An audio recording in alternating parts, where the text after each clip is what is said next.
Ibrahim Adham রহমাতুল্লাহ আলাইহি বলতেছে, ও আমার ভাই, এই দোকানে একজন মুরব্বী ছিল কয়েক বছর আগে। তিনি কোথায়? বলে তিনি আমার বাবা ছিল, তিনি মৃত্যুবরণ করেছে, এখন আমি তার সন্তান, দোকান দিতেছি।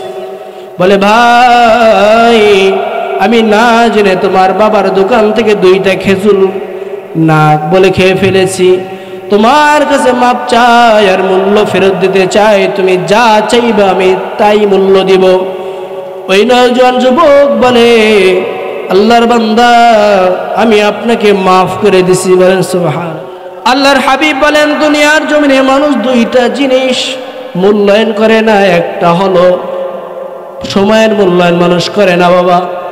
এই জন্য যারা এখন অবসর আছেন বাবা, বাহিরে থাকার সময় না, আজ বুঝবেন না যেই দিন সময় ফুরিয়ে যাবে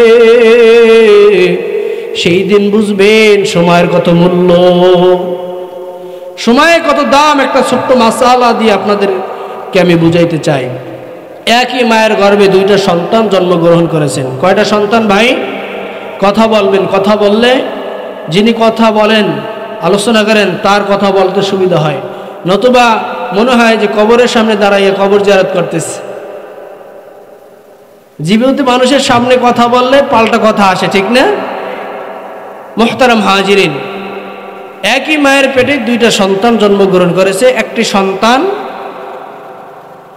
দুনিয়াতে আসছে মৃত্যু অবস্থায়, আর একটি সন্তান আসছে, আসার পরে 1 মিনিট হায়াত পাইছে। এখন আপনারা জেনে থাকলে বলুন, এই 2টা সন্তানের শরিয়াতের হুকুম কি এক হবে না ভিন্ন হবে? মাশাআল্লাহ, আপনারা তো মাসালা জানেন। কেন ভিন্ন হবে? এই সন্তানটা 1 মিনিট হায়াত পেয়েছে, আর যে 1টা মিনিটও হায়াত পায় না, 1টা সেকেন্ডও হায়াত পায় নাই, তার উপরে কোনো শরিয়াতের বিধান নাই। যেই বাচ্চাটা 1টা মিনিট হায়াত পেয়েছে, ওই বান্দাদের উপরে এমনভাবে শরিয়াতের বিধান হয়েছে, 100 বছর একটা মানুষ বেঁচে থাকলে যেই বিধান, 1 মিনিট হায়াত পাওয়ার কারণে ওই বাচ্চাদের উপরে সেই বিধান। বলেন সুবহানাল্লাহ। মুহতারাম হাজিরিন, তাকে গোসল করাইতে হয়, কাফন পরাইতে হয়, কবর খনন করতে হয়, জানাজা দিতে হয়, তারপর দাফন করাইতে হয়। আর 1 মিনিট হায়াত পাওয়ার কারণে ওই বাচ্চাটা কত বড় দামি হবে। ময়দানে মাহশারের দিন আল্লাহ তাআলা ফেরেশতাদের মাধ্যমে ডেকে বলবেন, ও মাসুম সন্তান যারা দুনিয়ার জীবনে অল্প বয়সী দুনিয়া থেকে মৃত্যুবরণ করেছে, যারা মাসুম অবস্থায় দুনিয়া ছেড়ে চলে আসছো ভাইরা, ফেরেশতারা এইভাবে ডাকবে আর বলবে, মাসুম যারা মৃত্যুবরণ করেছে, আজকে তোমাদের কোনো হিসাব নাই, আল্লাহ তাআলা তোমাদেরকে বিনা হিসাবে জান্নাত দান করছেন। সুবহান। এই দুনিয়ার 10 দুনিয়ার একটা জান্নাত আল্লাহ তাআলা দান করবেন 1 মিনিট হায়াত পাওয়ার কারণে। বলেন সুবহান। হায়াতের মূল্য আছে না ভাই? আছে। এই জন্য হায়াতের মূল্যটা, সময়টা কাজে লাগাইতে হবে ভাইরা আমার। এই যে আপনারা যারা বসছেন, আপনাদেরও সময় যাচ্ছে, যারা বাহিরে আছে তাদেরও সময় যাচ্ছে, ঠিক না? পক্ষান্তরে লাভ হলো কি, আপনারা যারা বসে আছেন আমল নামায় নেকি জমা হইতেছে, যারা বাহিরে আছে তাদের আমল নামায় নেকি তো হয় না, অনেক ক্ষেত্রে গুনাহ হয়ে থাকে, ঠিক কিনা বলেন? এই জন্য মুহতারাম হাজিরিন, আল্লাহ তাআলা এই সময়ের কসম করেছেন। কেন সময়ের কসম করেছেন? সময় বড় দামি, সময় বড় মূল্যবান। এই জন্য ভাইরা আমার, আমরা দুনিয়ার জমিনে কসম কাটি কথাকে বিশ্বাস করানোর জন্য, কিন্তু রব্বুল আলামিন কসম করেন, যেই বিষয়ের কসম করেন ওই বিষয়টাকে মূল্যবান বোঝানোর জন্য।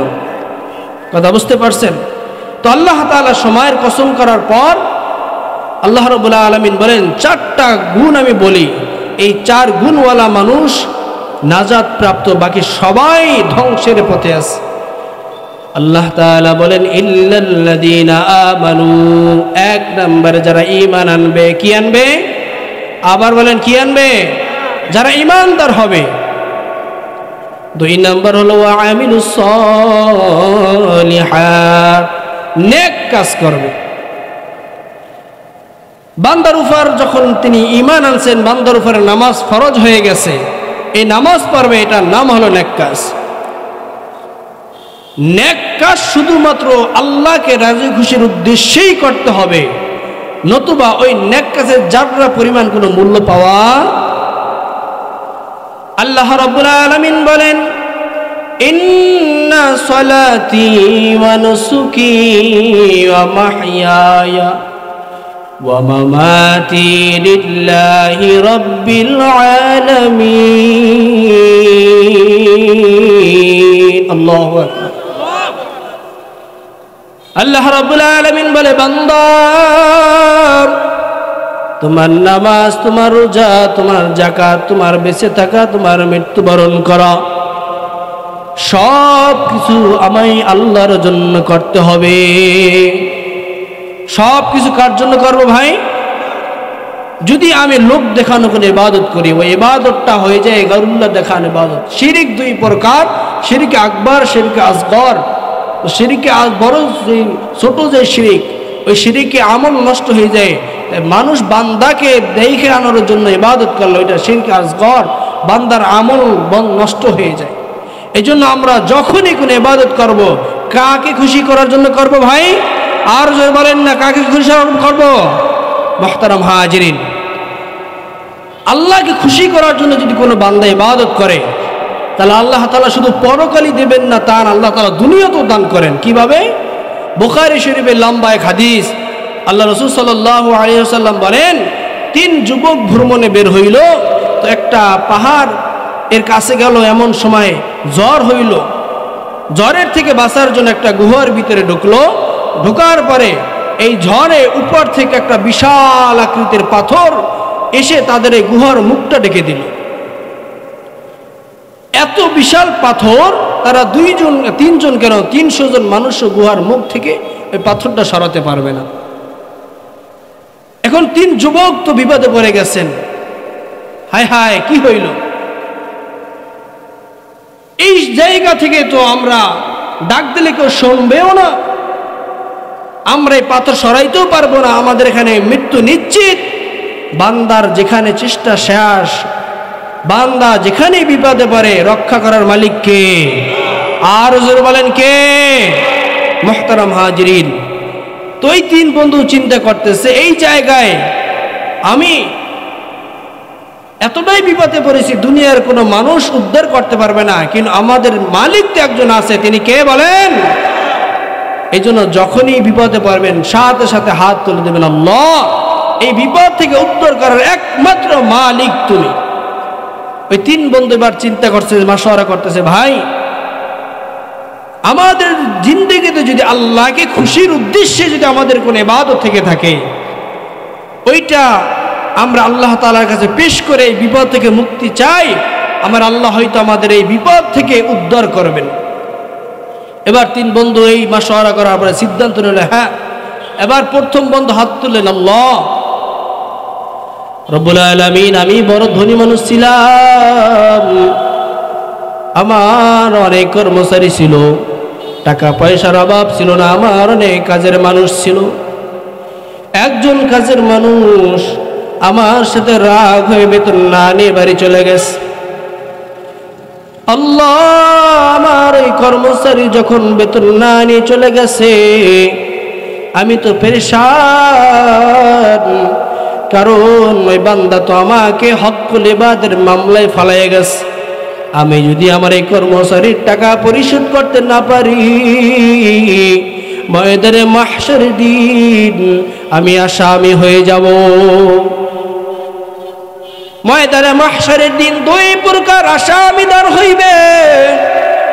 এক প্রকার আসামিদার হবে যারা আল্লাহর হক নষ্ট করেছে, আল্লাহর গোলামি করে নাই। আল্লাহ তাআলা ইচ্ছা করলে আদনা থেকে আদনা ভালো কাজকে ওসিলা করে রব্বুল আলামিন বান্দাকে মাফ করে দিতে পারেন। কিন্তু যে বান্দারা বান্দার হক নষ্ট করা মামলায় দাঁড় হইবে, আল্লাহ তাআলা বলেন, তোমরা দুনিয়ার জমিনে যতক্ষণ পর্যন্ত বান্দার থেকে মাফ না লইবা, ও বান্দা, আমি আল্লাহ কোনদিন মাফ করব না, কোনো রক্ষা নাই। মুহতারাম হাজিরিন, ওই যুবক কান্না করে, ওই ধনী ব্যক্তি কান্না করে আর বলে, আল্লাহ আমার কি উপায় হবে? ওই ধনী মানুষ তিনি পেরেশানি পড়ে গেছেন, কারণ বান্দার হক নষ্ট করা বড় বড় অপরাধ। প্রিয় ভাইরা আমার, আমি আপনি নামাজ পড়ি নাই বা রোজা রাখি নাই, 20 বছর পর আমার ভিতরে এমন অনুশোচনা আসছে যে আল্লাহ তুমি আমার মাফ করে দাও, আর আমি এমন অপরাধ করবই না। তওবা করার মতন তওবা করেছি। আল্লাহ তাআলা বলেন, বান্দা যখনই আমার কাছে তওবা করার মতো তওবা করে, তওবাতুন নসুহা যখন করে, বান্দাকে আমি পাক সাফ করে পরিষ্কার করে দেই। বলেন সুবহানাল্লাহ। কিন্তু বান্দা যদি বান্দার হক নষ্ট করাওয়ালা থাকে, শহীদ হইলেও রক্ষা নাই।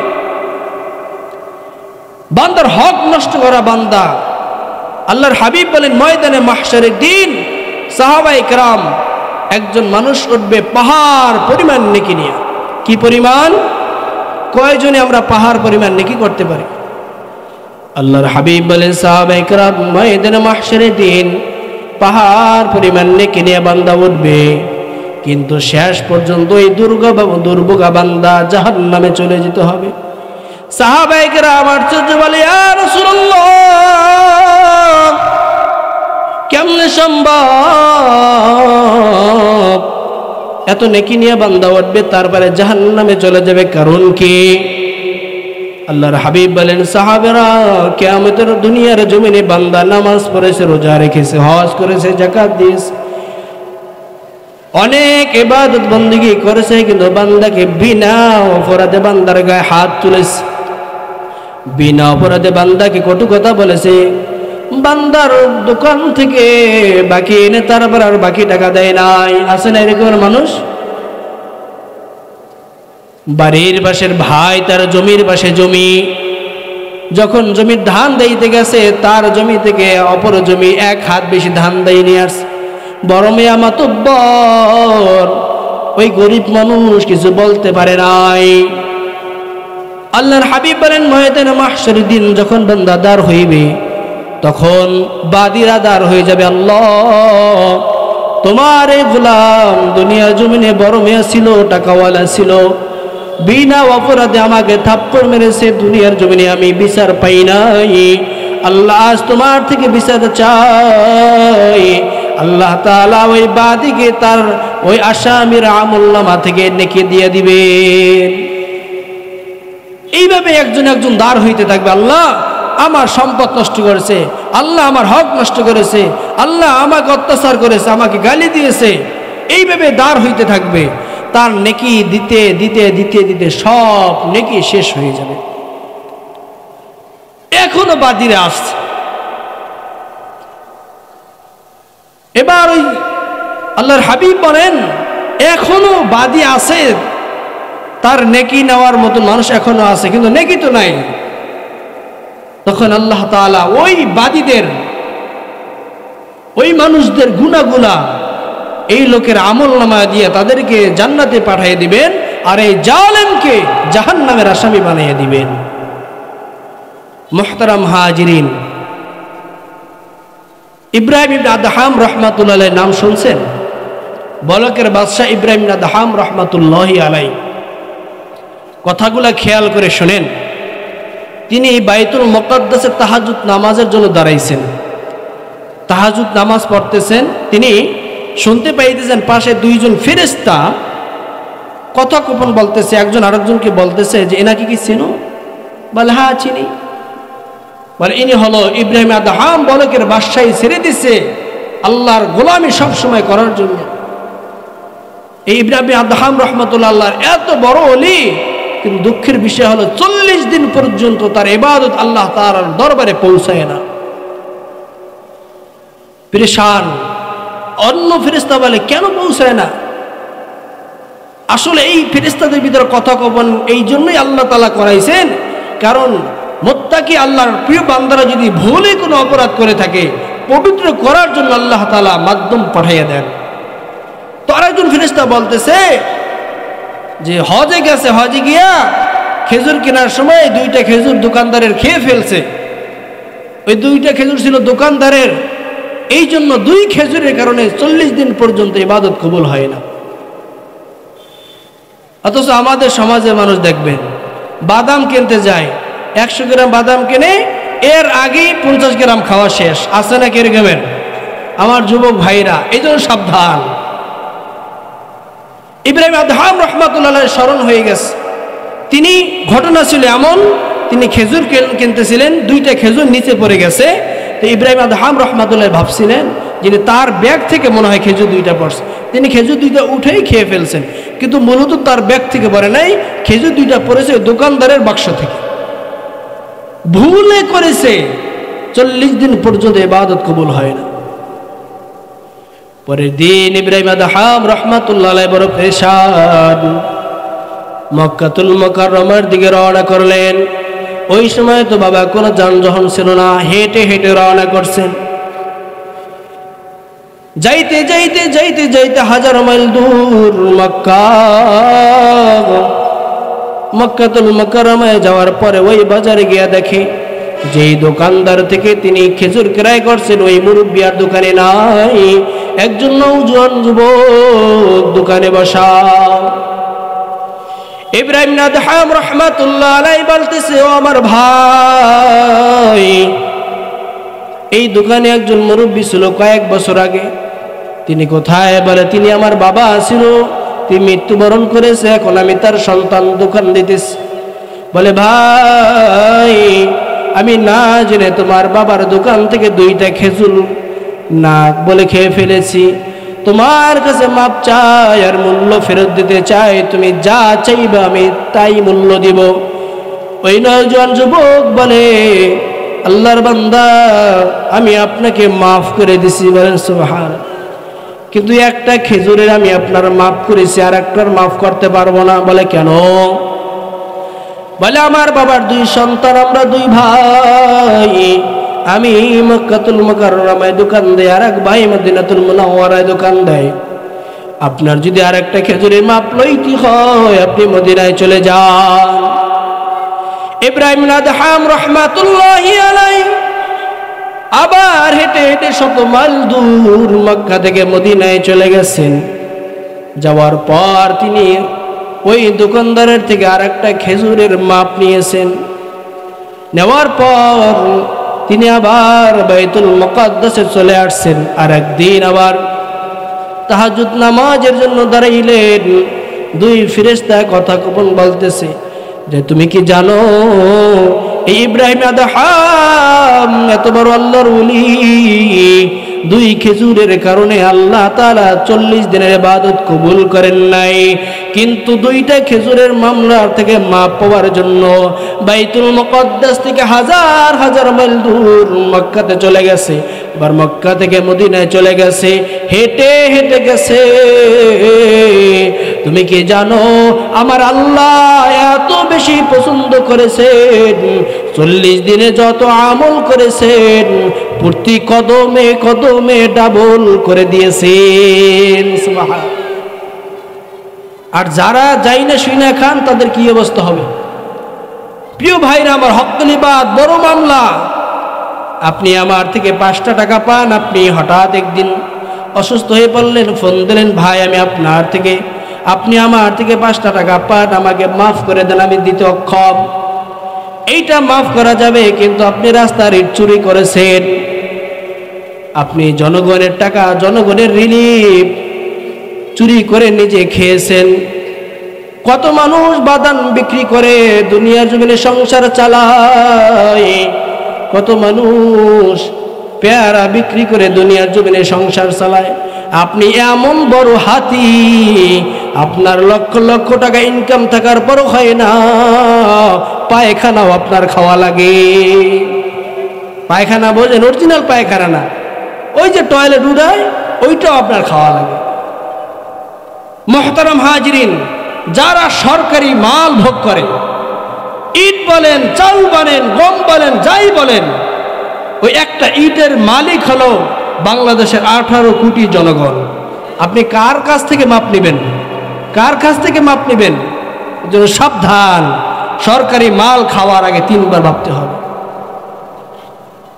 আপনি খাইতে খাইতে পেটটারে এরকমের বাসায় দিছেন, আর বৃদ্ধ হয়ে গেছেন, খালি শুধু বারবার হজে যান, তাবলীগের সময় কাটান, চরমনে যান, ইবাদতে মশগুল, কোনো কাজ হবে না যতক্ষণ পর্যন্ত বান্দার হক আপনি মাফ না নেবেন। আপনি কামাই কাজই তো করছেন রাষ্ট্রীয়, যেটার মালিক 18 কোটি জনগণ, কার কাছ থেকে মাপ নেবেন? এর জন্য খুবই সতর্ক হওয়া দরকার আছে না ভাই? ওই কোটিপতি তিনি করলো কি, ওই তার কর্মচারীর টাকা তিনি বসায় রাখে নাই, ওই টাকা দিয়ে একটা ছাগলের বাচ্চা কিনেছে।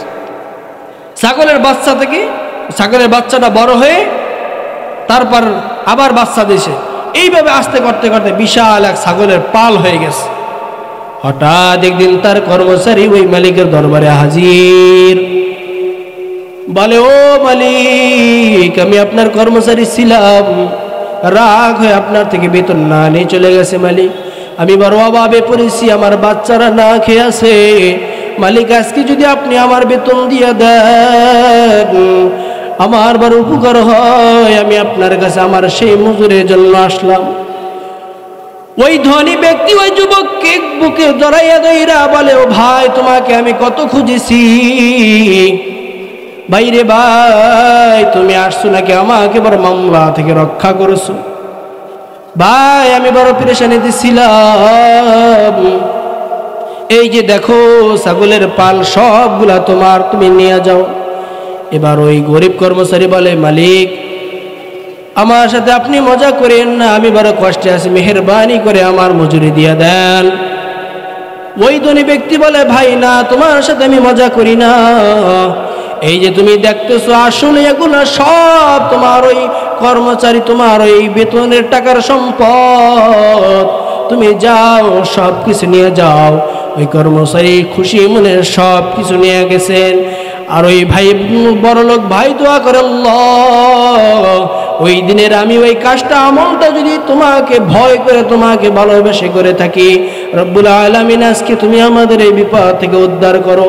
দোয়াটা করতে দেরি হয়, কিন্তু ওই গুহার মুখ থেকে পাথরের একটি অংশ সরে যেতে দেরি হয় নাই। সুবহানাল্লাহ। তাকে ডাকলে আল্লাহ জবাব দেয় কি দেয় না ভাই? মুহতারাম হাজিরিন, এখন কিছুটা বাহিরে দেখা যায়, বাতাস কিছুটা আসে, কিন্তু বের হওয়ার মতন উপযোগী হয় নাই। এবার দ্বিতীয় বন্ধু হাত তুলেছে। আল্লাহ, বুখারী শরীফের ঘটনা, কোনো কিচ্ছা নয় ভাই, নবীজির জবানের ঘটনা।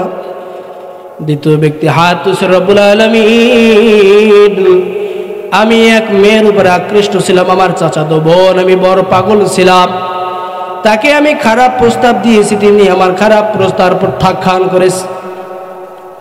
আল্লাহ, হঠাৎ করে আমাদের দেশে দুর্ভিক্ষ দেখা দিল, আমার এই বোন দুর্ভিক্ষের কারণে বড় কষ্টে পড়ে গেল, আমার কাছে সাহায্যের জন্য আসছে, আমি বড় তার আশেক, এই জন্য আমি বলছি তুমি যত টাকা চাও আমি দিব, কিন্তু আমার মনের বাসনা তোমার পূরণ করতে হবে।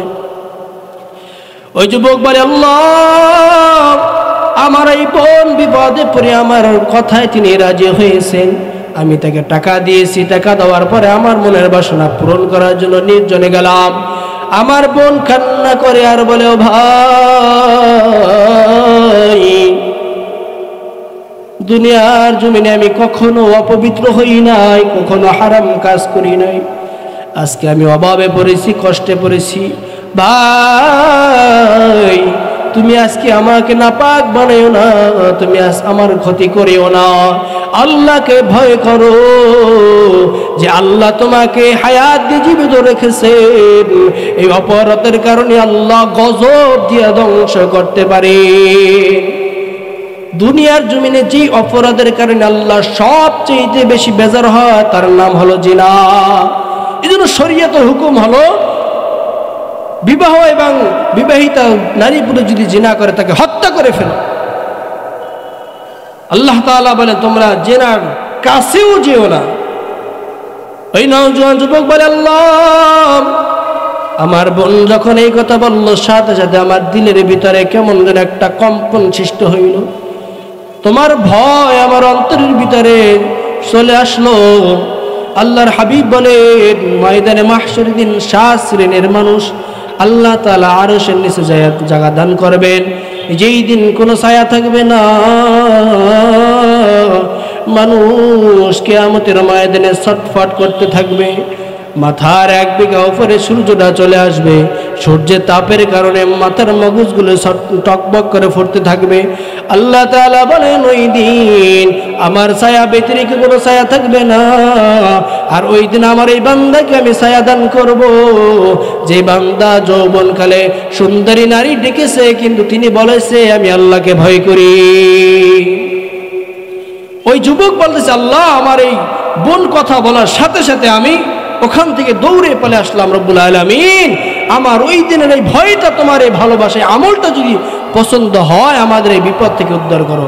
যুবক বান্দা দোয়া করতে দেরি হয়, গুহার মুখ থেকে পাথরের একটা অংশ সরে যেতে দেরি করে নাই। সুবহানাল্লাহ। মুহতারাম হাজিরিন, নেক কাজ করলে লাভ আছে না নাই? আর জোরে বলেন আছে না নাই? মুহতারাম হাজিরিন, ময়দানে মাহশারের দিন আল্লাহ ওসিলা তালাশ করবেন বান্দাকে মাফ করার জন্য, কারণ আল্লাহ তাআলা বান্দারে বড় ভালোবাসা বানাইছেন, বড় মহব্বত করে বানাইছেন, বান্দাকে আল্লাহ বড় ভালোবাসেন। এই জন্য ময়দানে মাহশারের দিন আল্লাহ তাআলা শুধু ওসিলা খুঁজবেন, কোন ওসিলায় বান্দাকে মাফ করা যায়।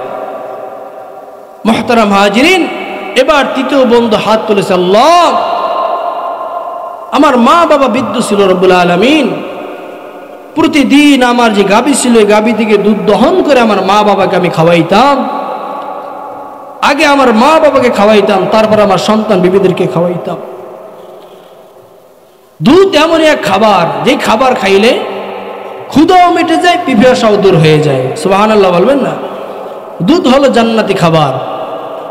ওই সময় দুধ খুব মেন খাবারই ছিল, কারণ দুধ খেলে ক্ষুধাও মিটে, পিপাসাও মিটে।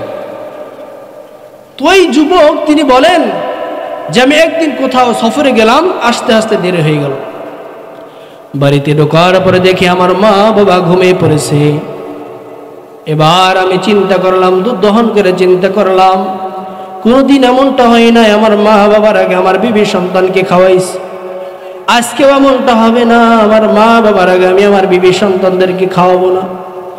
কিন্তু বর্তমানে যুবক এমন, বাবা রিক্সা চালাইয়া সন্তানকে মানুষ বানায়, পড়ালেখা করায়, বড় চাকরি করায় দেয়।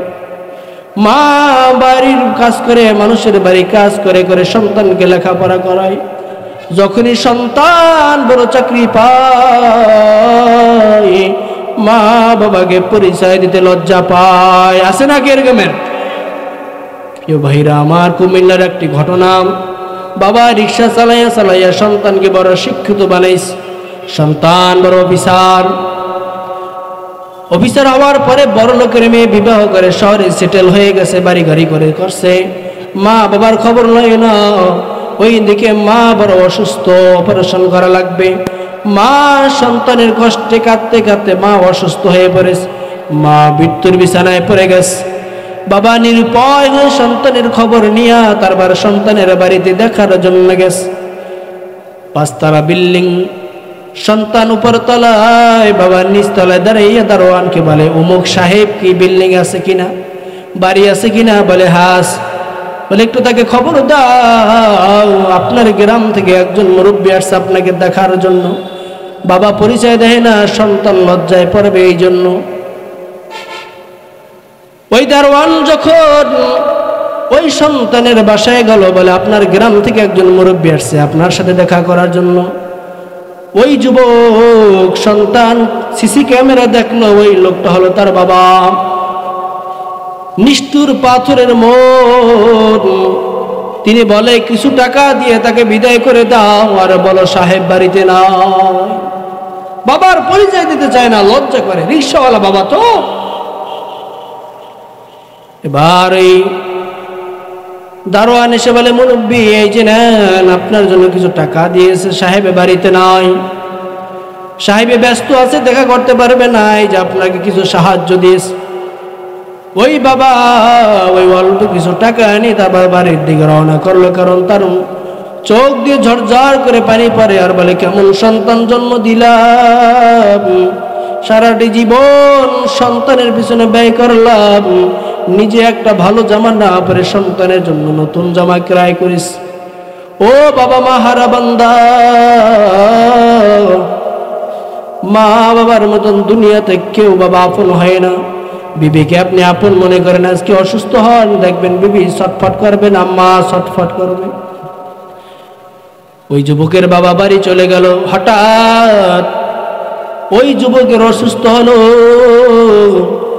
বিবি তাকে ছেড়ে চলে গেল, বলে আমি কোনো রুহুত্তে মানুষের সংসার করব না। ওই যুবক তিনি চিন্তা করলো, আমার মা বাবা আমাকে কোনোদিন ফেলাবে না, আমার মা বাবার কাছে আমি চলে যাই।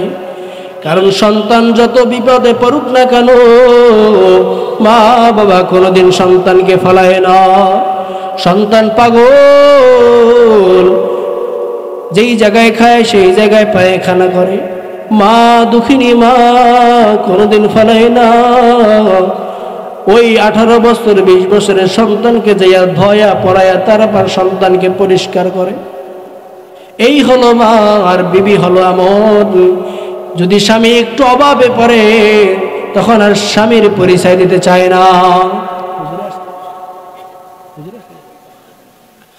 তো মুহতারাম হাজিরিন, তো এই লোক মুরব্বী, তিনি দুধ দহন করে দাঁড়িয়ে রয়েছেন। ফজরের সময় তার মা বাবা উঠছে, তাদেরকে দুধ পান করাইয়া তারপর তার বিবি সন্তানদেরকে পান করাইছে। আল্লাহর কাছে দোয়া করে, আল্লাহ আমাদের আমল যদি পছন্দ হয় আপনার কাছে, তাহলে আমাদেরকে বিপদ থেকে উদ্ধার করে দেন। এই দোয়া করার সাথে সাথে আল্লাহ তাআলা তাদের গুহার মুখ থেকে বাকি অংশ পাথর দূর করে দিয়েছেন। বলেন সুবহানাল্লাহ। এরপরে 3 যুবক সেখান থেকে বের হয়েছে।